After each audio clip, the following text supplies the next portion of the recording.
Au-dessus de chaque portière de voiture, tu trouveras généralement une poignée. Elle est là pour que tu puisses t'accrocher à quelque chose quand ta grand-mère prend le volant et se prend pour Fangio.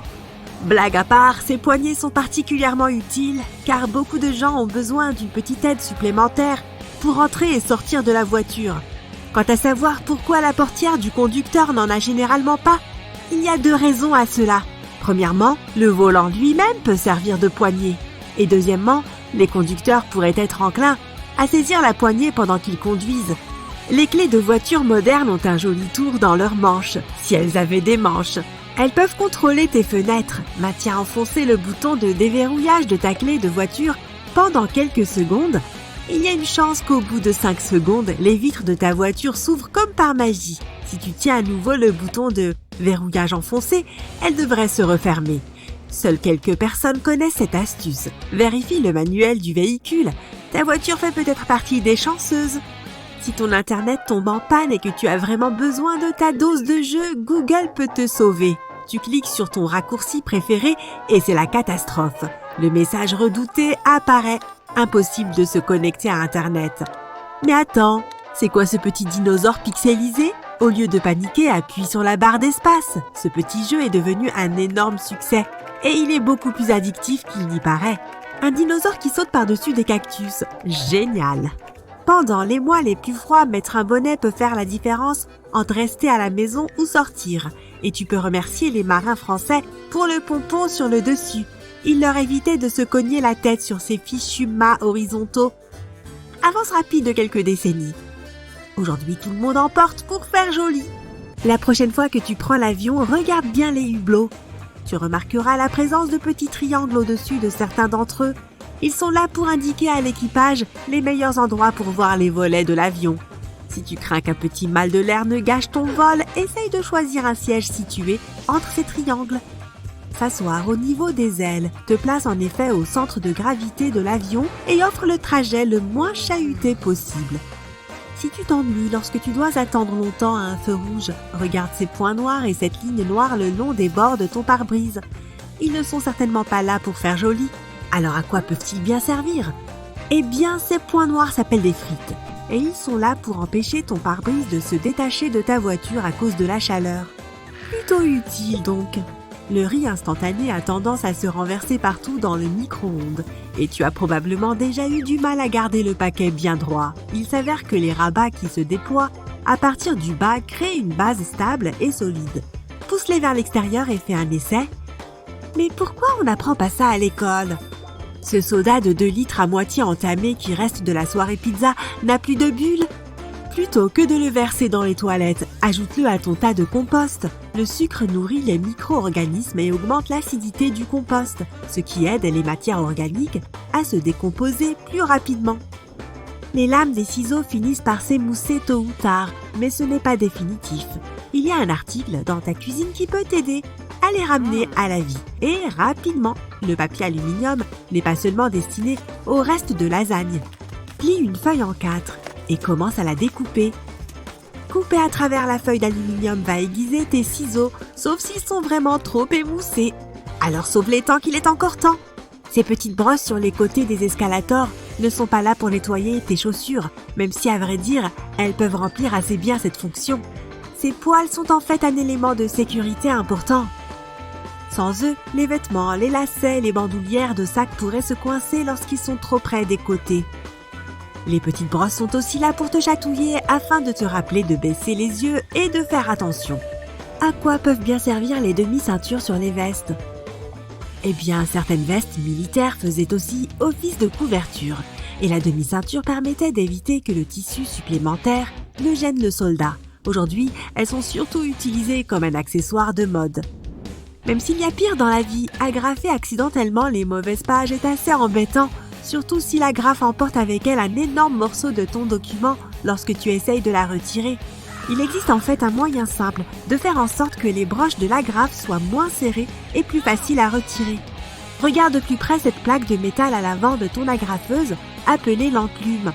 Retourne l'agrafeuse et ajuste le réglage. Tu peux mettre ton agrafeuse en mode temporaire.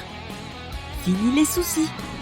Les housses de toilette ont été utilisées à tort pendant tout ce temps. Si tu as l'habitude d'arracher ce rabat qui ressemble à une langue, tu te trompes. Au lieu de l'arracher, laisse le rabat reposer dans la cuvette après avoir posé la housse. Quand tu tireras la chasse d'eau, la succion tirera sur le rabat et emportera la housse. Que symbolise ce carré ou ce rectangle noir au bout de ton tube de dentifrice? Y a-t-il un code couleur pour indiquer les ingrédients qui s'y trouvent? Ou est-ce qu'il indique si le dentifrice est synthétique ou naturel? Eh bien désolé, mais la vérité n'est pas si palpitante. Ce marquage est là pour les machines d'assemblage. Il les aide à savoir où couper et plier chaque tube. Nous sommes tous déjà rentrés du supermarché en voiture, avons pris un virage à droite un peu trop fort et badaboum! On dirait qu'un volcan de sacs de courses vient d'entrer en éruption dans le coffre. Alors regarde bien dans ton coffre. Tu verras peut-être des petits crochets à l'intérieur auxquels tu peux accrocher tes sacs. Certaines voitures les ont plutôt derrière les sièges avant. Tu peux les utiliser pour accrocher des vêtements ou ta nourriture à emporter. Tu as peut-être remarqué que les hôtesses de l'air aiment toucher les compartiments supérieurs lorsqu'elles marchent dans l'allée. Ce n'est pas un toc, il y a en fait des poignées le long des bords pour leur donner une meilleure prise pendant qu'elles marchent. N'hésite pas à t'y agripper la prochaine fois que tu as envie de faire une promenade dans les airs. C'est définitivement mieux que de s'agripper aux appuis-têtes des passagers. Une poignée de porte en laiton ajoute juste ce qu'il faut de brillant à ta porte d'entrée, mais ce n'est pas sa seule utilité. Le laiton, comme tout ce qui contient un alliage de cuivre,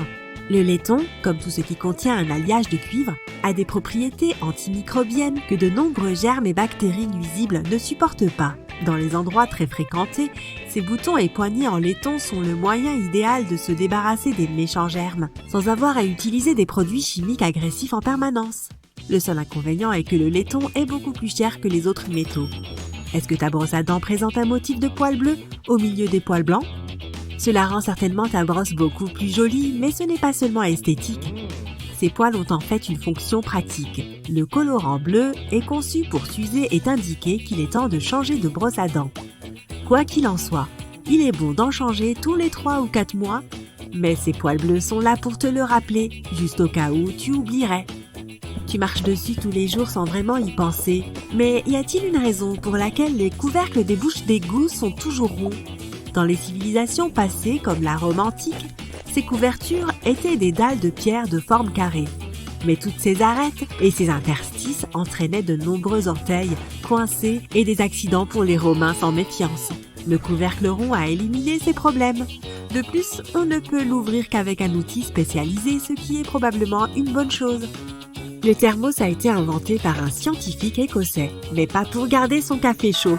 Il voulait juste garder certains produits chimiques à une température stable. Il a placé une petite bouteille à l'intérieur d'une plus grande, puis a aspiré l'air entre les deux bouteilles. Cette même technique est utilisée pour fabriquer le thermos moderne. Tu peux trouver une pelote à épingles dans à peu près toutes les maisons et bizarrement, elle a toujours la forme d'une tomate. Tu t'es déjà demandé ce qu'était cette petite fraise qui est accrochée au sommet? Après tout, les fraises ne poussent pas sur les tomates. Ce petit accessoire est pour l'aiguille que tu utilises en ce moment pour ne pas la perdre parmi toutes les autres. Les déodorants en stick semblent être finis lorsque le plastique commence à frotter contre ta peau. Mais il en reste encore beaucoup là-dedans. Voici une astuce facile pour le faire sortir. Dévisse le fond et pousse-le vers le haut par en dessous. Cela te donnera au moins quelques jours de plus. Après avoir fait le plein, il arrive encore que des gens étourdis partent de la station-service avec le tuyau encore enfoncé dans leur réservoir. Heureusement, les fournisseurs d'essence ont trouvé une solution. Ils ont mis au point un connecteur magnétique qui se désengage lorsqu'on le tire. Comme ça, tu n'emporteras pas la pompe avec toi. Ce serait gênant. Ouvrir des bocaux peut être difficile, même avec de gros muscles, et tu dois alors effréner ton envie de cornichon. Heureusement, il y a une astuce qui consiste à enfiler des gants en caoutchouc. Ces gants ne sont pas seulement parfaits pour le nettoyage, ils te donneront l'adhérence supplémentaire dont tu as besoin pour ouvrir même les récipients les plus difficiles. Et voilà, ta vie vient de s'améliorer d'un coup.